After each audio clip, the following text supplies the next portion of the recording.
So I had a bit of a reality check the other day when I was at the AI conference and people were sharing insights. And someone casually mentioned, turn up the training data. I forgot that this stuff isn't common knowledge or that not everyone knows this. I forgot that most people don't know half the stuff that ChatGPT can do. I think when you're working in this space every day, and using it like a coworker, a strategist, it's completely embedded into my work. I forget that this isn't common knowledge. So today, we're doing a rapid fire episode of ChatGPT hacks you probably don't know, but absolutely should. These little things will make your life easier, your work faster, and your brain calmer. No overwhelm, no tech bro energy, no optimize your workflow synergy, LinkedIn bro vibes, okay? This is just simple, plain language, practical hacks, and you'll be like, oh, I didn't know it could do that. So let's get into it. The absolutely must know hack, turn off your training and data sharing. So if you don't know where to find that, you just want to jump down into your profile and go into, let me get this up right now so I actually walk you through this. So then you go to settings, and on the side panel, there's like data controls. And again, like they say this so sneakily, like you're doing people the dirty. It says improve the model for everyone. We want that turned off. That will stop OpenAI using your data to train the model for everyone. So turn that off. If you are using the free version, you don't get that choice, okay? So you need to decide whether or not what you're doing is worth the $20 a month. I would highly recommend that you start paying for one of these tools if you aren't already. And I spoke about this in the previous episode, but this is a really good litmus test. If you wouldn't post this on LinkedIn, if you wouldn't be comfortable sharing this information with a coworker, don't drop it into AI. If you go up to the top right-hand corner, when you've got a new chat open, and this little dotted chat bubble, that is turn on temporary chat. That isn't a free pass for things not being like remembered in chat, as in data security and safety. So what that does is it allows you to have maybe a random offshoot conversation, and that won't get saved into your memory. That is still saved in OpenAI for 30 days. So if you have in your industry like strict privacy data compliance, don't be putting stuff into temporary and thinking that it's okay, because it's not. Now let's jump into custom instructions. I talk about this a lot because people either haven't set these up, which really surprises me, or they haven't set them up properly. So we're going to run through that today. So what you want to do is you want to explain, like you are onboarding a brand new staff member into your team, right? But they have no experience. They've just stepped out of high school. They've got no life skills, nothing. They're really smart. They have heaps of potential, but they have no context. That's how we want to onboard our staff member. And that's how we want to write our custom instructions. So anything that you think is super obvious, don't assume that ChatGPT will know. We want to include how we think, how we write, what we hate, what your business actually does, your tone rules, words you never want to see again, and stuff you use all the time, your unique lexicon. You want to be including that in your custom instructions. So if you don't know where they are, again, you jump down to the bottom left, go to your profile, and then in personalization, it'll bring up this box. And with 5.1, it came out, there's a whole bunch of personality, style, and tones now. So I just have mine on default, but there's like professional, friendly, candid, quirky, efficient, nerdy, or cynical. Pick your flavor. That's like kind of base level, right? What's really important is filling out the boxes where your custom instructions are. So I think here about what I'm using it for and the way that I want ChatGPT to respond to me. And now for a little bit more context, this is just the North Star of every new chat I open. If you're building custom GPTs or projects, then you get to specify like 8,000 characters you get to write a really strong system prompt that lives within that custom GPT or that project. But this is like the North Star. This is like the base level, right, of the vibes that you want chat to have anytime you open it. So I use this a lot for like marketing, brand strategy, business strategy. And so you kind of want to write a bit of a resume here. It's an award-winning marketer, brand builder, business strategist with decades of wins. So you want to give it like an anchor, because if you think about all of the data that these models have been trained on, which is basically everything that's freely available on the internet, we need to get really specific for it to do the jobs that we want really well. With that, with decades of wins, that's like creating a bit of a resume for it. You could go even further, and I do this in my custom GPTs. I have written who they have worked for and what types of projects that they have worked on. Say my podcast producer, 100%, they have worked for Stephen Bartlett's Diary of a CEO and have grown his audience. So that like gives it that really rich context. Like that's the level that I want it to be working at. I also have in the custom instructions, like have your values and things like that are really important to you. I have every marketing or business strategy, like it has to be based in ethical marketing principles, and it's like consent based. I don't want like fake urgency and scarcity. That doesn't align with me or my brand. If you wanted to challenge you, because we all know you could be like, hey chat, I have this amazing business idea. It is to sell coat hangers or something like at some real niche thing that is not really going to take off. And it will go to you, yes, that is the best idea ever. So if you want it to challenge you, you would write in the custom instructions, you always think in 360 and you are my sparring partner. Like I want you to challenge me, to push me. I also say this to clients too, because I'm really mindful. I don't want people consuming in AI all the time. And what I mean by that is if you are chatting with AI loads and loads, and if you are like strategizing all the time, but you're not actually executing on any of that stuff, you are just consuming AI. Like you are not creating with AI. And it's kind of like busy procrastination. So put in there too, you need to help me take action on these things. Challenge me, but help me actually take action, because otherwise, and I've seen this so often, people get caught in these like loops of chatting and then they never actually do anything. And like chat, like at the bottom, it always asks you like, would you like me to make a marketing plan for your coat hanger business? Would you like me to do this? So we just need to be really mindful of how we're using AI and making sure that we're not consuming, we are creating. So if you pop that in your custom instructions, that's really going to help too. I also have like such specific things. Lolcats.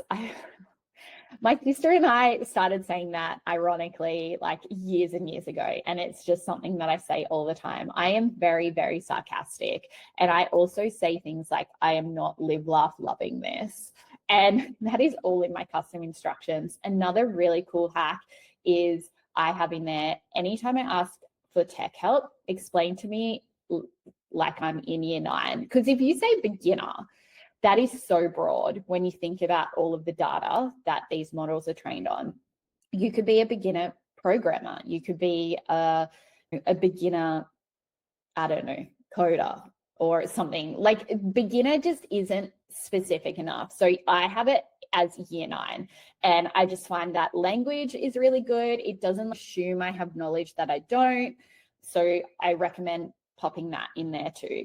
Then there's the about you section, what you want it to call you, your occupation. So put in here like anything that you're using it for, your business, that sort of thing. And then more about you. So in this section, I have like specific things. I'm neurodivergent. I also have some information about my dream clients and people like industry leaders that I really resonate with. So I've got like Daniel Priestley, Rachel Rogers, that sort of thing. So when it gives me examples, it's going to draw from like their perspectives. And I also have in here my tech stack. I have the default tools for it to reference. It knows that I work in Notion, in N8N, and things like that, because if you're asking it for ideas, particularly on workflows, it will assume you're using something and you don't. Or maybe it's like suggesting Gmail, but you work in Microsoft. So you want to put all of that in there too. So go nuts with that. You'll notice instantly if you take the time to really build those out, how much better it is, particularly now because 5.1 is so good finally at following those instructions. And other things you can add in there is things like, if I say I'm low capacity, give me the simple version. Or if I say I've got high capacity, push my thinking and give me like 3 options. One more thing on that before we move on to another hack is with your tone, get super specific. That's why I have things like lolcats, I'm not live life loving this, all of that in there. Because if you say, oh, write in a playful tone or write in a casual tone, like I am maxo relaxo, very casual. Your casual is so different to what my casual is. And so again, coming back to how much data that these models have been trained on and thinking about the way that they function. They're basically like predictive text on steroids. So if you prompt it, it is just predicting the most likely answer. So if you say casual, it will predict what the most likely kind of casual response to whatever you've asked it for is. So that's why you would say casual for me is X.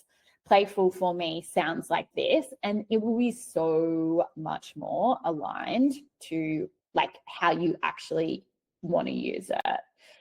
All right, so now moving on to another hack that I use all the time, and this is like the ask it what you forgot to ask or trick, or reverse engineer your own prompts. So when you're chatting with these models, and if you're like, oh, I kind of know what I want, but I don't really know how to ask it, literally pop that in the bottom of the prompt. So say, can you ask me any clarifying questions you need until you're 95% sure that you can complete this task? And what that does is it just stops it from going off and predicting the most likely answer and giving us something like pretty mid back. And it's like, okay, wait, okay, I don't have all of the information yet. Here are the things that I need from you to go off and do that task well. And then you'll have to go through and answer a whole bunch of clarifying questions.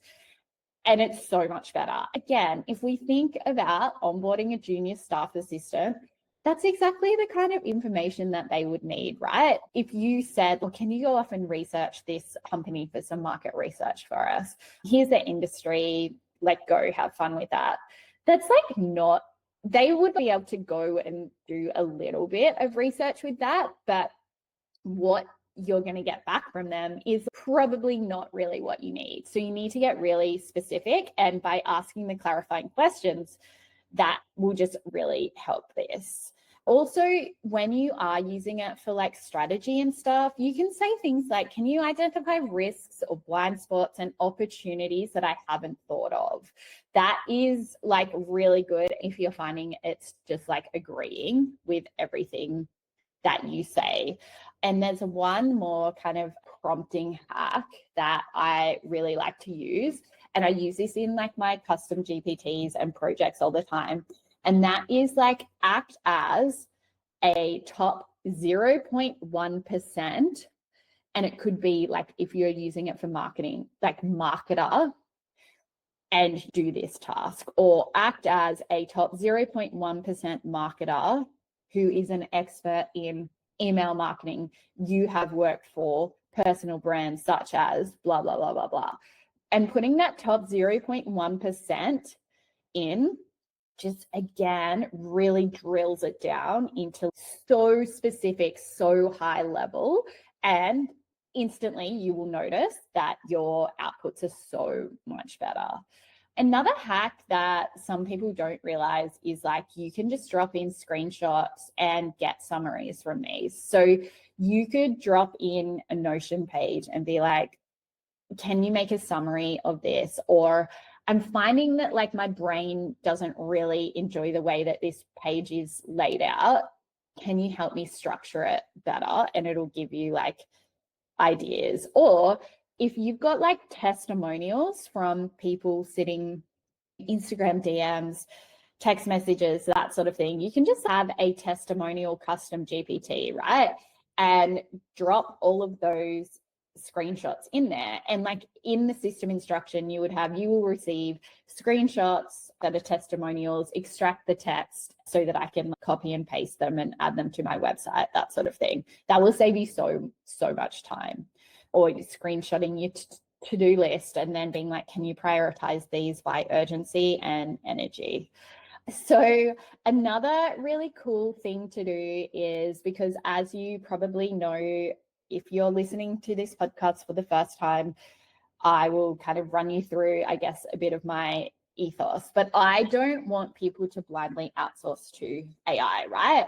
So the best kind of content and things that you get from AI is when you bring your brilliance and you just help AI helps you extract that or maybe articulate it a little bit better.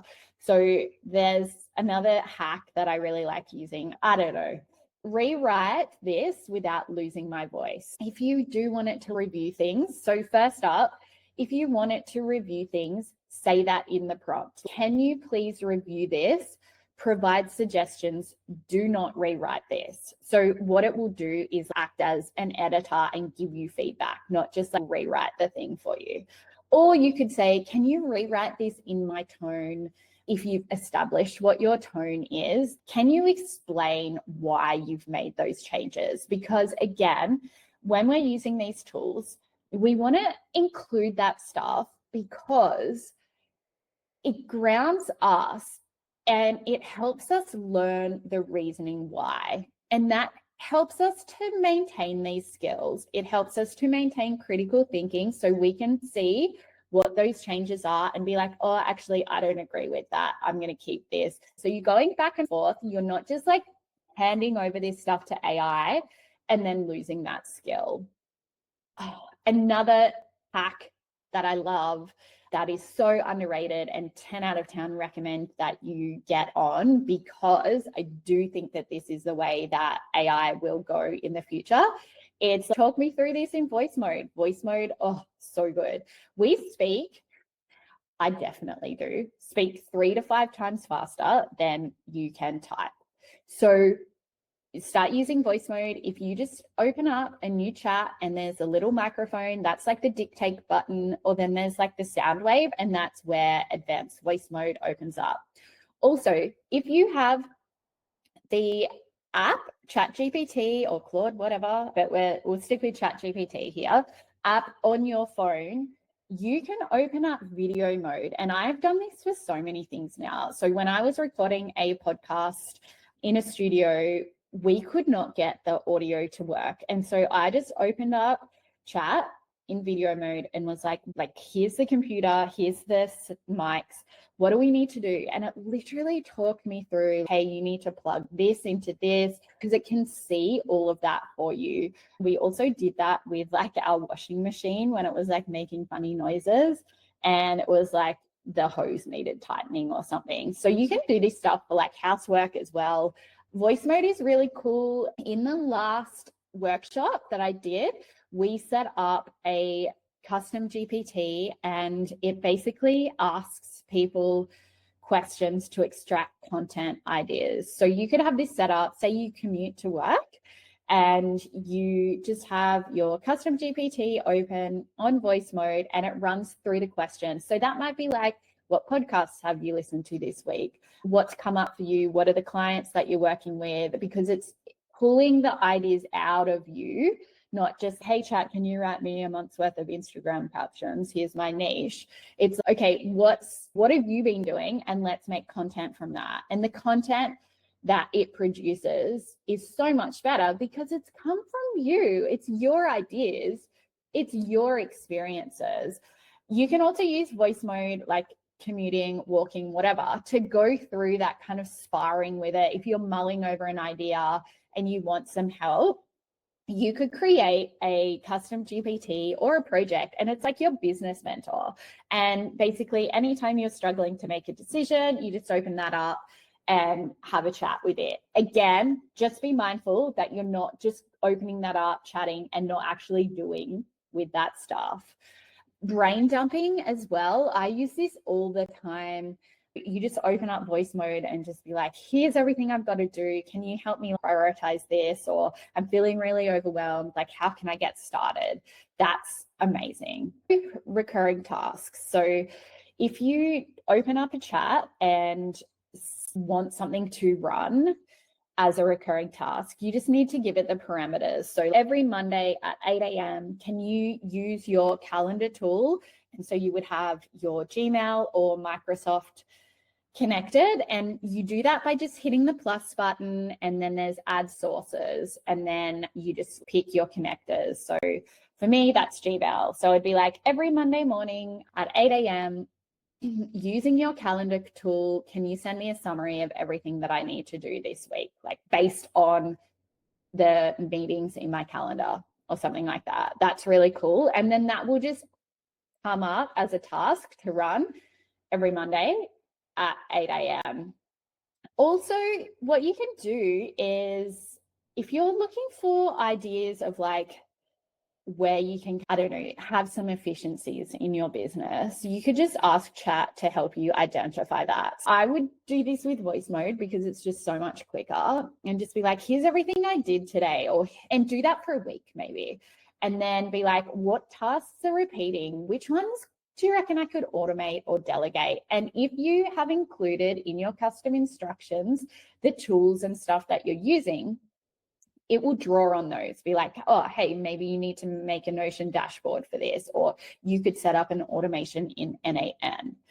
You could create a custom GPT, and its primary purpose is to remix content that you've already created. So say that's a workshop that you run, drop that transcript in there, and it gives you like 3 carousel ideas. Like, it pulls out the key takeaways from that workshop, or a newsletter or something. Content repurposing is like a huge area. I don't like to just outsource content to AI, but if you are creating high quality content, then AI can absolutely repurpose that for you. And that, I think, is how you maintain your authenticity. All right. You can build micro tools. You could, in Canvas, you can create like dashboards and all sorts of things. You just want to hit plus, and then you go down to more and hit Canvas. And then say you've got an email marketing, like an Excel spreadsheet with all of your stats for the month. You would attach the file. Can you turn this into an email marketing dashboard in HTML so that I can like filter the stats, see what's worked well, that sort of thing. And it will go write that code, and then you can just view that as an interactive dashboard, which for anyone like me, that is super helpful because I am not great at like data analysis. And then you could take it even further and say, okay, so based on these metrics, what has performed well? What should I continue doing more of? What hasn't worked well? What do you think we could tweak? It's, yeah, that I think is really good, like using it as a collaborator, maybe helping you understand the data so that then you can make more data-informed decisions. I hope that you found that helpful. I'm sure there was stuff in there that maybe you have heard before, But I'm sure there's stuff that you're like, oh, I never really thought to do that. As I said at the start, I forget some of this stuff isn't just like common knowledge. And I'm in this every day. So I forget some people are just opening ChatGPT for the first time. And if that's you, one, go you. You're not behind, despite what everyone on social media will be telling you. You are not. Just have a play, have a conversation with it. And if you do want more of this, then I do have a workshop coming up. It's 4 hours in February where we go through, it's like a full deep dive in how to leverage AI for your business. I also have the membership if you are looking for community and that like consistent kind of implementation. Or if you are like, we need you to consult in our business, please reach out to me. But I hope you found that helpful and I'll see you on the next episode.